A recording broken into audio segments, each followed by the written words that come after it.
네, 반갑습니다. 방금 소개받은 명지대학교 AI RPA 사업단의 김태완이라고 합니다. 오늘 제가 드릴 말씀은 이제 새로운 기술을 여러분들한테 소개시킨다라기보다는 활용적인 관점에서 말씀을 좀 드리려고 합니다. 그래서 우리가 RPA를 굉장히 많이 활발하게 지금 도입하고 계시고 활용도 하고 계시고, 또 우리 과거에는 스마트 워크에서 업무 일하는 방식을 우리가 좀 개선하자라고 하는 이야기들이 계속 나왔고, 지금도 스마트 워커라고 하는 부분들은 여러 유형과 형태로서 지금 많이 추진을 하고 계십니다. 그래서 이런 부분들 어떻게 결합을 하면 어떻게 또 성과를 낼 수가 있고, 성과 측정을 또 어떻게 할 것인가 하는 부분들이 굉장히 많은 퀘스천이 되고 있는데요. 이런 부분들을 관점으로 해서 좀 여러분들과 말씀을 좀 나눠보도록 하겠습니다. 내용들은 많은데 중요한 내용 중심으로 여러분들께 말씀을 좀 드리도록 하겠습니다.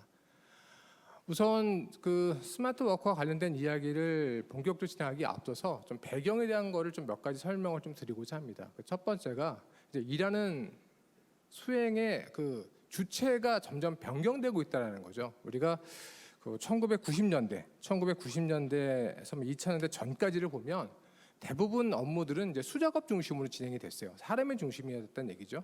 그러다가 이제 2000년에 막 넘어서면서부터 ERP 붐이 이제 일어나기 시작을 합니다. ERP 붐이 일어나고 이제 IT 시스템이라는 걸 통해서 업무를 수행을 하게 되죠. 이제 이런 부분들이 본격적으로 진행이 되면서 상당히 많은 데이터가 발생이 되고, 그 데이터를 또 취합을 하고 또 그걸 가지고 뭔가 일을 하려고 그러면 또 이제 굉장히 많은, 오히려 생산성이 늘어날 거라고 생각을 했는데 오히려 생산성은 늘어나지 않고 일이 많아지는 현상이 벌어집니다. 그리고 데이터를 취합하고 또 이걸 갖다가 분류하고 하는 단순한 일들이 점점 더 많아지기 시작을 해요. 그러면서 2010년도 넘어서면서부터 디지털 워커라고 하는 개념이 또 발생이 됩니다. 그러니까 소위 말하는 RPA라는 부분이죠. 그러면서 일하는 수행의 주체가 처음에는 사람 중심이었다가 어느 정도 시점이 지나니까 사람과 IT 시스템, 또 어떤 시점이 지나니까 현재로서는 사람과 IT 시스템과 디지털 워커, 이런 형태로 일하는 주체가 점점점 이렇게 좀 세분화가 되고 있다라고 말씀드려야 되나요? 분류가 되고 있다는 얘기죠. 이런 관점에서 과거에 우리가 일하는 방식대로 일을 하는 게 맞느냐라고 하는 부분은 굉장히 우리가 고려를 해야 할 사항이라고 여러분들이 이해를 하시면 될 것 같아요. 또 하나를 보면 현재 우리가 일을 하고 있는 것은 크게 4개의 단계로 보통 구분을 할 수가 있어요. 첫 번째는 굉장히 단순하고 반복적인 업무. 우리는 단순하고 반복적인 업무라고 얘기를 안 해요. 근데 보면은 하는 방법이 차이가 있을 뿐이지 대부분 비슷한 일들을 하고 계세요. 비슷한 일인데 사는 방식과 하는 어떤 여러 가지 사용하는 여러 가지 방법론이나 툴 이런 것들이 다를 뿐이지 기본적으로 하는 내용들과 패턴이 유사한 업무들이 너무나 많아요.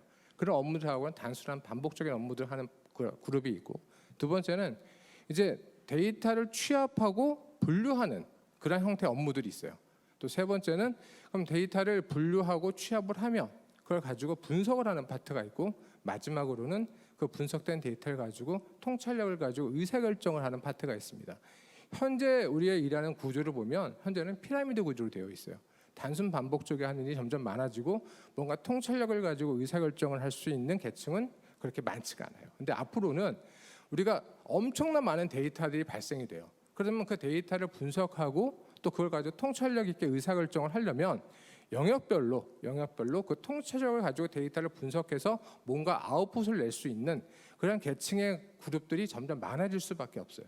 그렇다고 하면 현재의 구조는 지금의 삼각형 구조에서 역삼각형 구조의 어떤 조직 체계가 갈 수밖에 없습니다. 그렇다면 삼각형에서 역삼각형으로 가려고 하면 무엇이 필요할까요? 기존에 있는 단순 반복적인 업무들을 최대한 줄여서 근력들을 위쪽으로 올려서 좀 더 가치 있는 업무에 몰입할 수 있게끔 만드는 구조가 굉장히 필요하다는 얘기죠.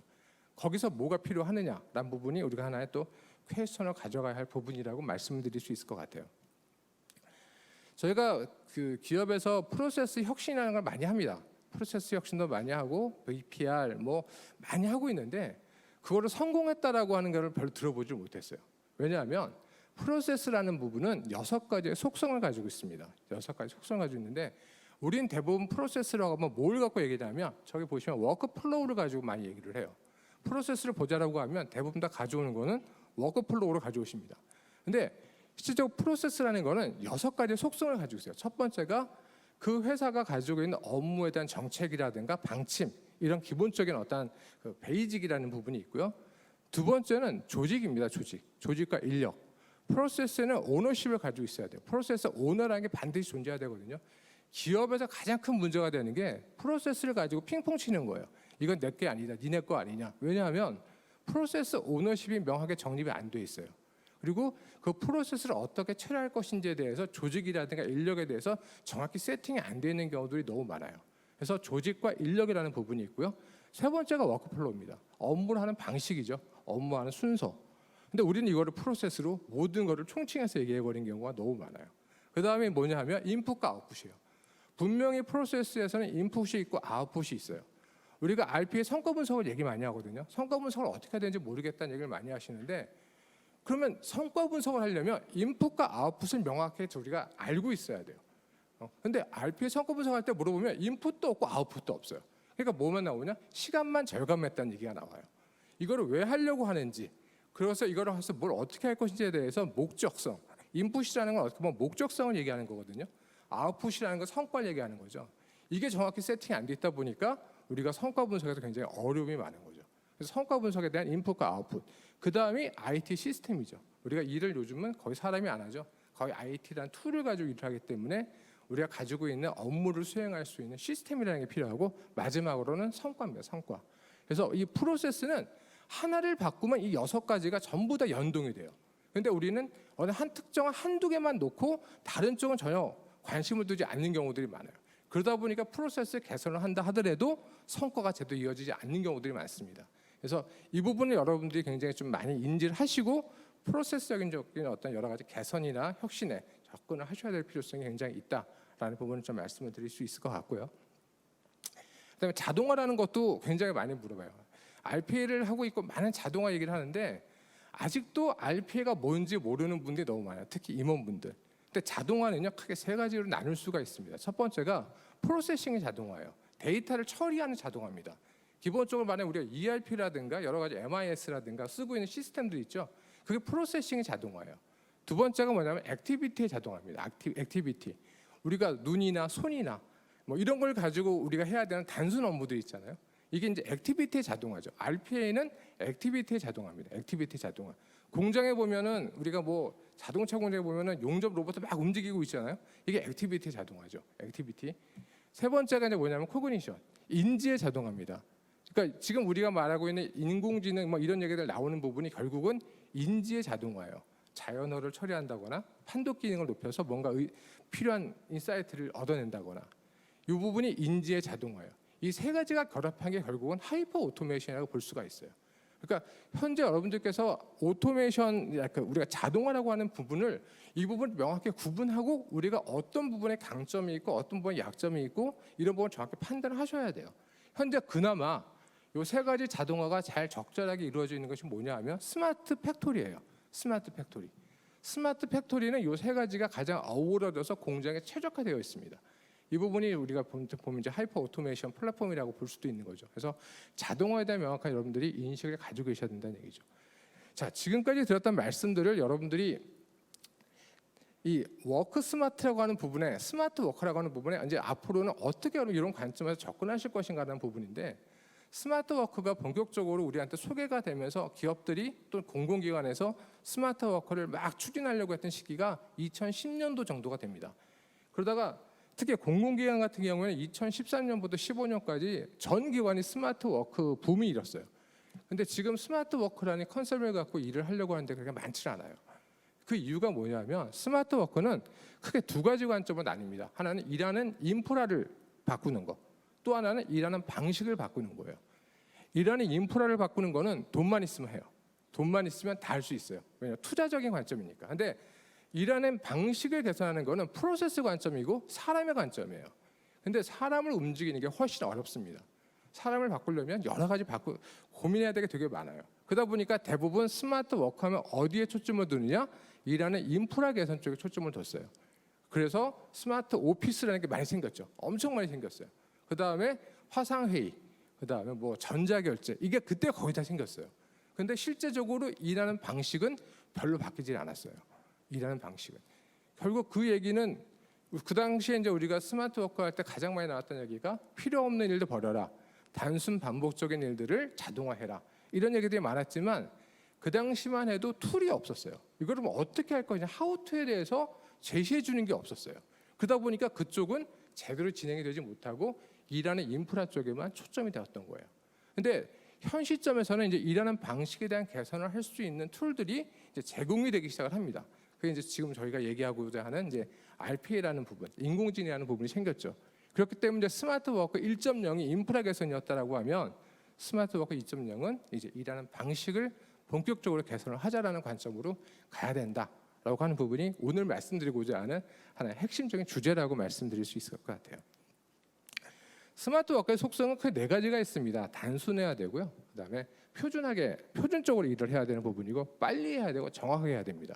이 네 가지가 스마트 워크의 핵심적인 속성이에요. 그리고 자동화 관점에서도 마찬가지로 네 가지 속성 관점에서 접근하셔야 돼요. 얼마만큼 일을 단순하게 처리할 수 있게 해주느냐. 복잡하다는 얘기는요, 그만큼 에러가 발생됐을 때 그 업무 에러를 갖다가 추정하기 어렵다는 얘기죠. 단순하게 업무를 설계를 해야 되고요. 그 다음에 빨리 해야죠. 빨리 할 수 있도록 빨리 하기 위한다는 얘기는 결국은 전체적으로 그 단순성과 굉장히 좀 밀접하게 우리가 좀 볼 수 있는 부분이고, 하나는 표준화가 되어 있어야 된다. 예외사항이 많다라고 하면 자동화는 불가능합니다. 예외사항이 많다라고 하면 자동화 불가능한 거죠. 그래서 표준화가 되어 있어야 되고, 마지막으로는 휴먼에러가 그 사람들이 이제 휴먼에러가 의외로 많고 자동화를 통해서 업무 처리하는 게 훨씬 더 정확한데, 많은 분들은 이 기계가 일을 하는 거를 잘 신뢰를 못해요. 그래서 해놓은 걸 확인하는 경우들이 많아요. 근데 사실은 실제적으로 기계가 처리하는 것이 훨씬 더 정확한 케이스가 많습니다. 그래서 정확성을 확보하는 거. 스마트 워크가 가져가고자 하는 하나의 4대 속성은 이 네 가지입니다. 이 네 가지 속성에 필요한 부분은 자동화가 가는 거죠. 그래서 스마트 워크를 추진하기 위해서는 4대 속성에 여러분들이 좀 관심을 가져주셔야 된다는 부분이고요. 가장 중요한 부분 중에 하나입니다. 스마트 워크의 목적은요, 가치 생산성을 높이는 겁니다. 가치 생산성을 높이려고 그러면 크게 두 개로 그룹할 수 있어요. 하나는 제가 빨간색으로 이제 블록화를 시켜놓은 게 보면 이 가치 업무 가동성을 확보하는 겁니다. 가치 업무에 일을 좀 더 많이 할 수 있게끔, 집중할 수 있게끔 여력을 확보하는 거죠. 자동화의 목적은 이겁니다. 자동화의 목적은 가치 업무를 좀 제대로 하기 위해서, 좀 더 거기에 할애할 수 있는 시간을 높이기 위해서 가치 업무 가동성을 확보하는 게 자동화의 목적이고 RP의 목적이라고도 볼 수 있어요. 그 다음에 그걸 가지고 실제적으로 가치 업무에 대한 생산성을 측정하는 방법. 이 두 번째 방법은 실제적 업무적인 관점. 여기에는 제가 뭐 표시는 안 해놨지만 업무 품질이라든가 업무의 가치에 대한 가중치를 곱해서 계산할 수가 있겠죠.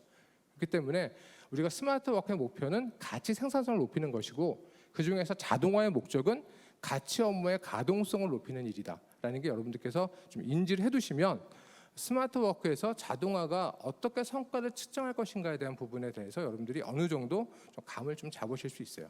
이제 추가적으로 말씀드리면 이제 업무의 정확도, 휴먼 에러 감소율 같은 부분도 반영을 시킬 수 있는데, 그건 여러 가지 이슈들이 있기 때문에 차후에 기회가 되면 아마 그 부분은 별도 말씀을 드리도록 하겠습니다.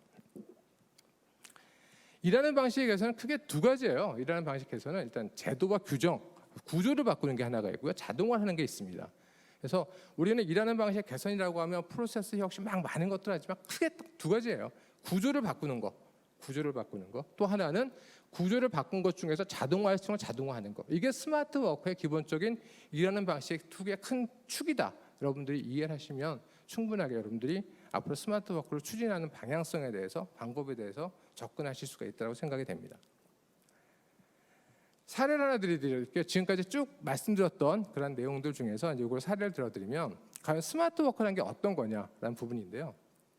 이건 제가 실제적으로 모 공공기관에 자문을 하러 갔을 때 이제 그 인터뷰를 했던 내용인데, 이 담당자의 업무가 뭐냐 하면 그 정부 지원 사업을 이렇게 담당하는 사람이에요. 그래서 기업에서 어떠한 그 지원 아이템을 보내면 그 지원 아이템을 가지고 분석을 하고 평가를 해서 이제 거기에 합당한 뭐 지원 등급을 설정을 해주는 부분인데, 이분의 업무는 크게 세 가지로 구분이 돼요. 첫 번째는 서류를 취합해서 서류를 갖다가 이제 서류의 정합성을 해보는 거예요. 그래서 서류가 오면 이 서류가 숫자들이 맞는지, 또 우리 신용평가서에 들어가 있는 정보와 일치가 되는지, 이걸 이제 하는 업무가 있고, 두 번째는 이 기업에서 요청을 한 지원 내용들을 분석하는 거예요.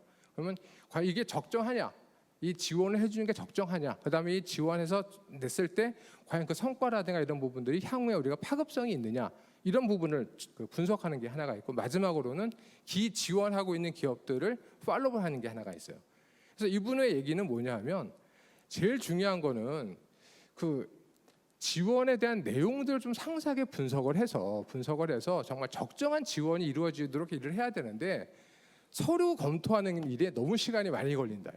자기가 보니까 업무의 한 60% 정도는 서류 검토하는 일이고, 한 30% 정도가 이제 그 내용들을 실제적으로 분석하고 검토하는 거, 10%가 이제 기존에 지원한 기업들을 팔로우하는 일인데, 이걸 좀 더 잘하고 싶다. 그러면 내가 하고 있는 업무들 중에서 이걸 좀 자동화하거나 방법을 개선을 해서 이쪽 업무에 할애할 수 있는 시간을 확보할 수 있는 방법이 없느냐라는 게 그분의 목적이었어요. 그분의 컨셉과 관점이 뭐냐면 스마트워크의 컨셉과 관점이에요.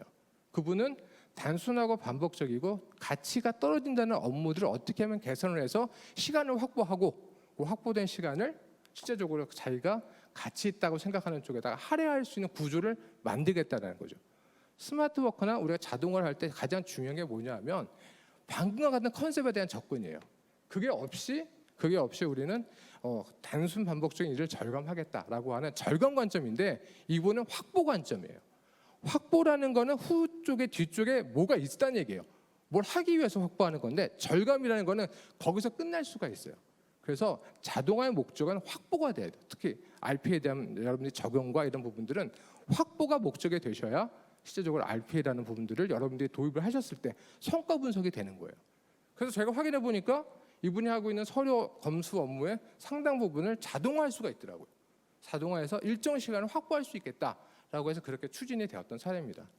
그래서 RPA라고 하는 부분들, 자동화라고 하는 부분은요, 대체의 관점이 아니에요. 사람을 대체해서 사람을 빼는 관점이 아니라 협업의 관점이에요. 지금 보시면 이분은 협업의 관점으로 자동화를 도입하시는 거예요. 그게 스마트워크입니다.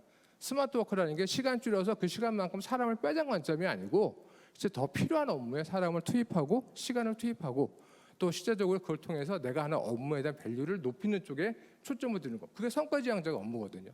그렇기 때문에 우리가 얘기하고자 하는 스마트워크는 아까 말씀드렸듯이 가치 중심적으로 우리의 업무와 우리 업무에 대한 비중을 높이는 관점으로 접근을 하셔야 된다라는 부분을 여러분들이 좀 이해를 하시면 도움이 되시지 않을까 하는 생각입니다. 그래서 스마트워크는 일하는 방식을 개선하는 부분들도 있지만, 그다음에 한 번 하고 끝나는 게 아니라는 얘기죠. 지속적으로 진행이 돼야 되는 부분이고, 가장 중요한 가치 생산성을 향상시키는 데 초점이 돼야 된다. 그래서 과거의 스마트워크가 1.0이었다라고 하면 일하는 방식 중심의 스마트워크로 개선하는 거는 이제 2.0 관점으로 우리는 가야 된다라고 하는 부분으로 여러분들에게 말씀을 드리고 싶습니다. 이제 프로세스 사이언스라고 하는 부분을 잠깐만 말씀을 드리고 정리를 할 텐데요.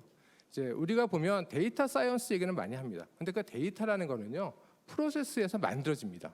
프로세스에서 만들어져서 그걸 가지고 의사결정을 하고 또 새로운 프로세스를 만드는 거죠. 그래서 데이터 사이언스와 프로세스 사이언스는 서로 간에 선순환 작용으로 돌고 있어요. 돌고 있는데 우리는 대부분 다 데이터 사이언스 쪽에만 관심을 갖고 있어요. 물론 데이터의 추출과 활용과 운영에 대해서 관심을 갖고 있는데, 그 관점에서 우리가 관심을 가지려고 그러면 프로세스 사이언스라는 관점을 여러분들이 접근을 하실 수가 있으셔야 돼요. 그래서 프로세스 사이언스에 대한 구조를 간단하게 정리해놨는데, 이 부분 여러분들이 참고를 하시면 될 것 같습니다. 마지막으로 말씀드렸던 건 방금도 말씀드렸지만, 프로세스 사이언스와 데이터 사이언스는 서로 선순환 구조를 이루고 있어야 된다. 이게 제대로 이루어져야 실제적으로 자동화라는 부분이 이 컨셉상에서 이루어지는 거거든요. 이 컨셉상에서 이루어지는 것이고, 또 우리가 얘기하고자 하는, 결국 우리가 AI라든가 RPA라든가 다 도입하는 거는 일하는 방식을 좀 더 제대로 하기 위해서 바꾸는 거거든요. 그러려고 그러면 전체적인 구조상에서 우리가 어떤 관점과 어떤 비전과 어떤 지향점을 가져야 될지 여러분들께서 좀 제대로 그 부분을 캐치하시는 게 굉장히 중요하다고 생각합니다.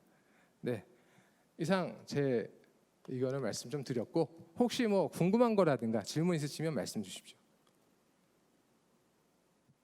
네.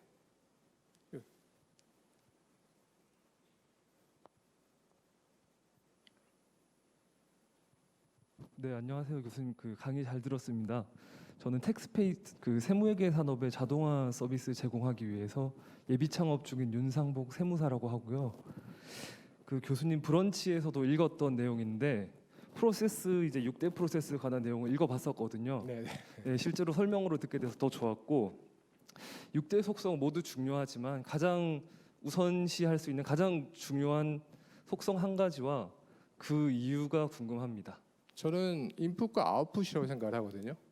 결국은 그 프로세스가 존재하는 목적은 아웃풋이 돼야 되고요. 그 아웃풋을 만들어내기 위해서는 어떤 것들이 필요한지가 정의가 되어야 되는 게 중요합니다. 거기서부터 프로세스 설계는 시작된다고 보거든요. 그렇기 때문에 저는 프로세스 속성 중에서 가장 중요한 거는 프로세스의 목적성을 가장 이렇게 제대로 나타낼 수 있는 인풋과 아웃풋이 가장 중요하다고 생각을 합니다. 네, 감사합니다. 네. 혹시 뭐 또 다른 질문 있으신가요? 네, 없으시면 뭐 향후에 필요하실 때 언제도 연락을 주시면 제가 알고 있는 범위 내에서 열심히 여러분들께 지원을 드리도록 하겠습니다. 네, 경청해 주셔서 감사합니다.